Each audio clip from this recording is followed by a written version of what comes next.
When it comes to building and implementing effective data warehousing solutions, few people can boast the kind of credentials that Paul Kellett brings to the table.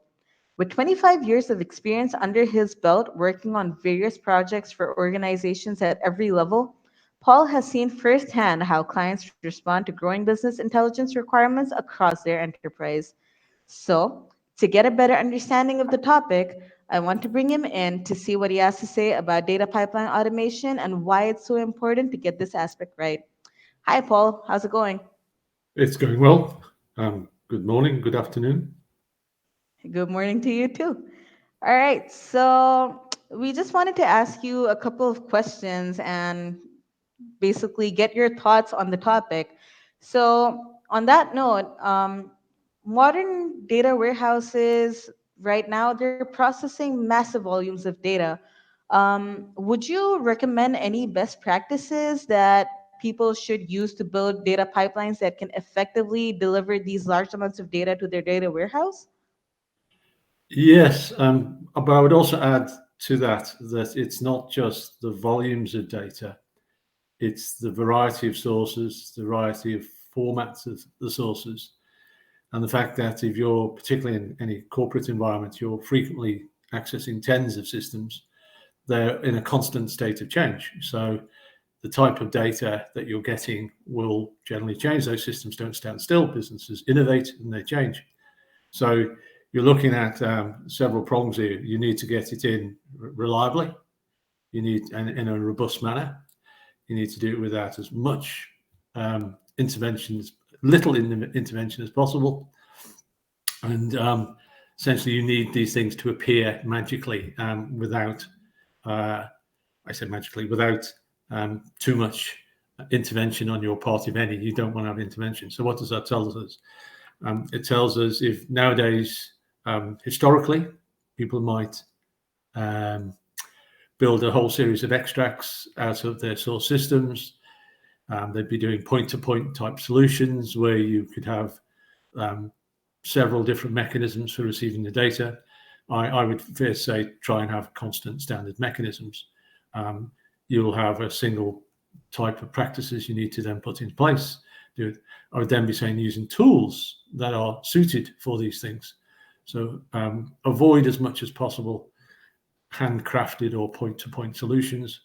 What we see for a lot of historical data warehouses is that there have been a number of bespoke handcrafted solutions to get the data from system A and a different one from system B.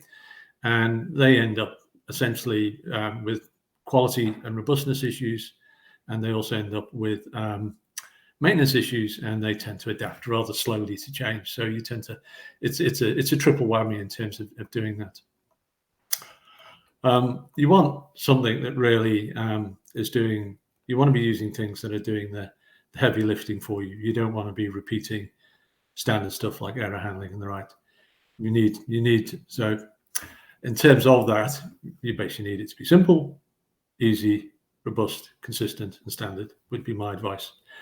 And my last point on that question would be try, if possible, to go and pull the data from the source systems. That's always possible, rather than have it provided to you via an extract.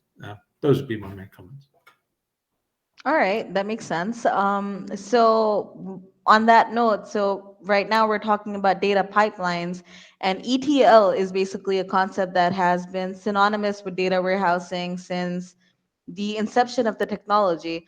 So how do you think ETL and data pipelining has evolved in the age of big data? What type of innovations do you think could bring down both the cost and complexity I'm sorry, of traditional ETL as we know it. And that's sort of following from the previous point. A lot of the costs historically have come probably from two main areas. One has been a lot of handcrafted type solutions, which are really quite expensive and quite limiting. Also, and I'm not getting at ETL tools here, but they've been big, expensive licensing. They've required specialized resources, and they've also required their own dedicated infrastructure, hardware, server platforms. There've been resources that are difficult to get hold of. So what we're seeing now then is a move to make those type of processes more easily doable, affected by one, tools that do more for you, and two, therefore it's easier to actually go and do them. And secondly, we're seeing tools that drive off the data a lot more. So they go and rather than you have to work out what you're going to get, they go map for you automatically. It's a lot more click and point than has historically been the case, whereas historically it's been a lot more crafted. So we're seeing that is essentially bringing down the need and for a lot more coding and to move that through. All right. So when we're talking about click and point, that does fit in very well with a lot of the modern data warehousing tools that are out there. But one major requirement that we're seeing come up a lot is that more organizations basically want to build ELT pipelines now instead of traditional ETL pipelines. So, what do you think about that approach? Do you think that it could work for every organization, or are there certain things that organizations need to keep in mind before they go for ELT instead of ETL? Okay, so firstly, I mean, there's never one solution that works for everything. So there are cases where ETL are quite suitable, in fact, preferred. But what we are seeing is that whereas historically that would have been, if we go back long enough, that would have been the preferred starting point. I'd say the preferred starting point nowadays would probably be ELT. The database software and architectures have improved substantially. One of the needs for historical ETL has been the database's inability to process the large volumes of transforms required and the timescales required. They can pretty much do a very large number of the use cases. I personally moved towards ELT. I can't remember the last time I did ETL. It would have been at least 10 years ago. The main driver theirs would be one less component. You've made your solution simpler. You have one less platform to go wrong. You have one less platform to put up, one less set of test platforms to go through. So you've dropped your complexity. You've also got cost in that you don't have those platforms to do it. Of course. So the things that were driving the need for that essentially have lessened substantially. So that if I was looking today in a greenfields environment, I'd be saying I would assume my starting point would be ELT, and then move away from that if I felt I needed to because of some special circumstances. That's understandable, and it's incredible that you haven't used ETL in about a decade now. We still think that it remains as relevant today, though, for a lot of organizations actually. And I love the point that you touched upon that there's really no one size fits all. So I think one other concern that organizations these days have is that with data governance and all of the issues pertaining to that, how can you ensure that you have the correct data in your data warehouse and that it's both being combined, consolidated, transformed in a manner that it actually suits your reporting and analytics requirements? Yeah. So firstly, you can't really get guaranteed correct data. The reason for that is you are reliant on the data the source systems give you, and as anyone who's worked in the area will testify, they will often give you incorrect data. So, or they'll give you inconsistent data, or they'll give you data has issues that, when presented in a different fashion, provides the wrong position. But what you can do is try and give the best possible picture of the data in the best possible way. But you shouldn't be setting yourself up by saying, we're going to give perfect data, because it doesn't happen. Luckily, that's not that important, because you're generally talking analytics, and analytics are about understanding data volume. So it's not necessarily an issue if you manage it correctly. So if you want to get the best possible data, there'd be a couple of tactics I'd be advising. One of them would be overcollect. So historically, again, if we talk, it's been very much if we take the example, say, of sales transactions, you're asked to get to provide, say, sales reporting or sales analysis, and someone will work out that you need fields A, B, and C off these two tables, and then off this and this and this, and you'll get the data that's required to do the problem. My advice generally is, if you need sales information, grab the entire sales transaction, grab all the associated data. Also, take it in as untransformed a fashion as possible. Don't run the risk of essentially in a transform or some derivation of the data, putting in your own translational errors. Bring that into your data warehouse and do it there. I'd also be looking to build in some feedback loops. So I'd have ways to do high-level checks to say that I have got the data I'm expecting to get.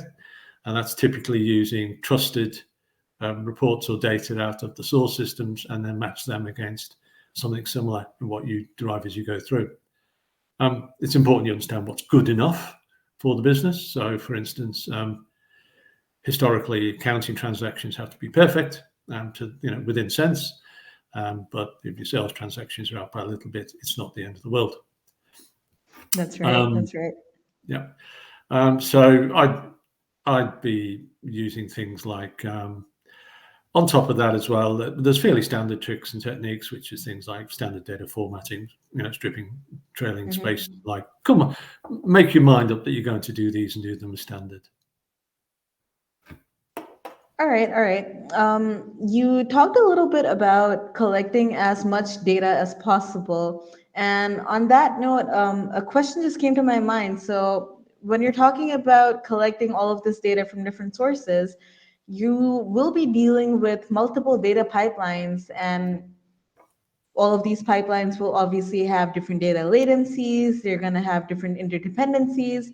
So what do you think are the essential elements for basically orchestrating these pipelines?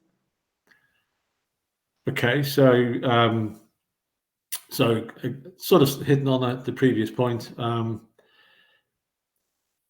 there are pretty standard tested modeling techniques in dimensioning modeling used out there. They've been Kimball is a very good place to start to go and look at the type of advice and design techniques they've given. These are very well suited for building your data warehouse in a manner so that your data is consistent and presents a common format as you go forward.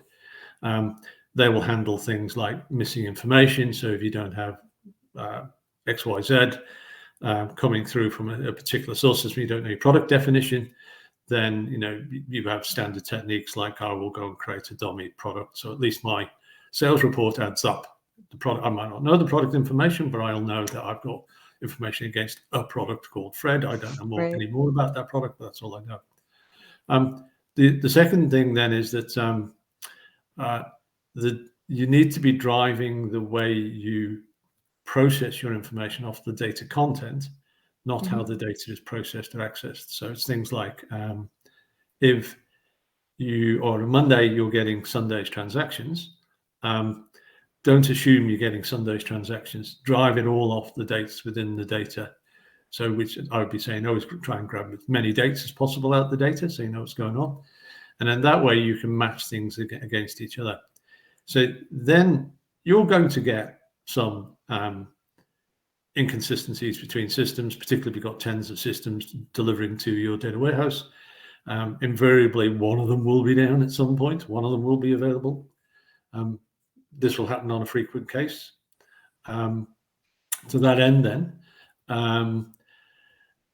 you then present what is missing as part of your solution. Don't just present it. Make it clear and obvious that we don't have Monday's inventory data for distribution center 27. So deal with it as part of your processing. Those would be my main comments. Therefore, use the data to drive it. Kimball is king, and make sure that the business knows when you do get things that have not appeared. Kimball's king. I'm gonna sign that. Okay. All right. So cloud data warehousing. A lot of organizations are moving to the cloud. Cloud data warehousing has been getting a lot of steam, especially this year. We've been hearing about it all over the place. So, what do you think are some considerations that enterprise data teams need to keep in mind when they're building data pipelines specifically for a cloud data warehouse? Okay, so I'm going to assume that when we're talking cloud, we're talking a purchased cloud service in terms of for hosting and managing your data warehouse infrastructure. So from a technical perspective, there's not a huge amount that is that different about going to the cloud. Main technical differences would be you're obviously in the internet, as it were, and you may be moving large data volumes around. So you've got to give a lot of thought to how you are going to move those large data volumes around. Are your source systems and your cloud hosted infrastructure from a network perspective close enough to each other that you can move these things? Plus, are they robust enough between your various systems so that you will have a reliability again in the data? The other element to just look at then is frequently with data warehousing solutions, there are dashboard type elements, and dashboard type elements quite often have a quickness of reactiveness. Oh, that's not English, but you know what I mean. They require to react quite quickly to users in terms of you click here, you go and get the next set down. So the latency does matter. So if your hop time, your ping time, whatever you want to call it, between where your users are and where your cloud infrastructure is low, then that can make your dashboards look bad, even though they're not. Most of the considerations would be really around either commercial, regulatory, or infrastructural. So when you're going to the cloud, you're typically picking on a vendor. So you're now not technology reliant, you're reliant upon a vendor to have systems to be up. So it's very much about measuring the vendor and their abilities rather than potentially the technology. Some of the potential regulatory issues are that if I look here where I'm based, you basically are not allowed to take health data, as an example, out of country without special permission, because that's personal data and there are rules about what you do with personal data. Similarly, you've got some data security that you need to have a look at, in that you're now given responsibility for looking after your data to a third party. Actually, they're probably going to be better at data security than you are, because it's part of their life, but you still need to ensure that you check on that. And in fact, I'd say that's probably one of the areas where you can rest a little easier, though we have had a couple of cases where people have been hacked, so you do need to be a bit careful about that. I make it sound a bit negative. One of the things about moving to the cloud is that you get a lot more capability. Your ability to adapt in terms of the number of cases where I've been with clients and essentially their data warehouse has been sat on 10-year-old architecture that's been slowly creaking. Right. The daily loads have been arriving later and later in the morning. You're not getting your reports till noon, but the task of moving has been incredibly difficult. They've had all sorts of issues relating from trying to recruit and own resources that are capable of doing that sort of work. So you can give away a lot of that problem to someone else. Don't do it for cost purposes, though, because it will generally cost similar, even though the costing model may be different. You're buying more, you're getting better. So those would be some of the considerations for moving to the cloud. That makes a lot of sense. That makes a lot of sense. All right. So we have talked about, I think, the entire process from like start to end, loading the data, cloud data warehouses, and even transformations. But where do you think automation fits into all of this? So automation and orchestration, how do you think you can make the entire process of building and maintaining your data pipelines more efficient? I mean, we touched on it earlier. It's about using tools that are suited for the job. A hammer for a nail, screwdriver for a screw. Mhm. So, firstly, as much as possible, as I said earlier, avoid point-to-point solutions. Have something that does the heavy lifting for you. So you want something that uh, it's doing the monitoring for you.